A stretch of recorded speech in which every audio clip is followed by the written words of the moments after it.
So this is the question I decided to go ahead and explain the key principles on.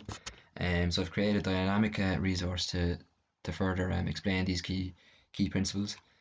So for this question, straight away, one of the key principles that would help us figure out what type of conic this is that the cutting plane here is parallel to your extreme generator. And straight away, I'm thinking this is a parabola because it cuts through the base and the side of the cone.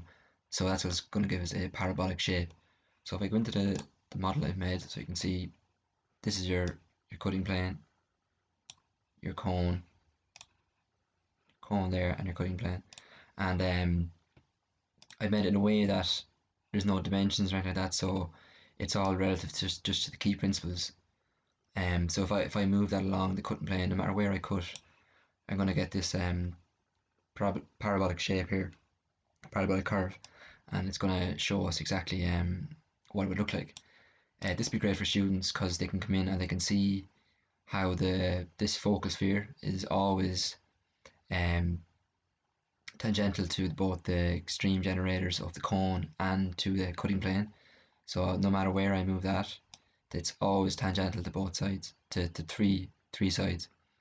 And like that, where those where the sphere is tangential to the extreme generators here and here, where we can draw a horizontal line, and that'll be our directrix.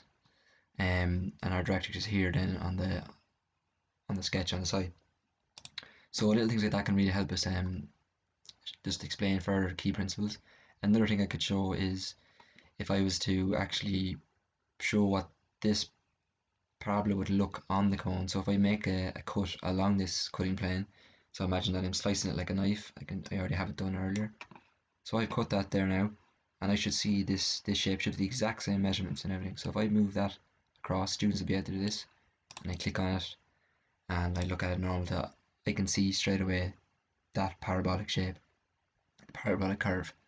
And you can play around with it as well. So I can grab that line. If I go back,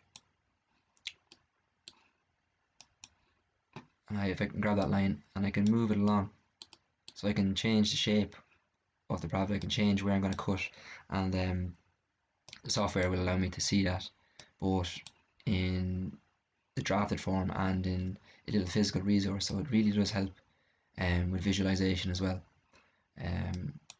So I think this dynamic resource is really good in explaining key principles of a parabola, and just playing around it to be able to further understand.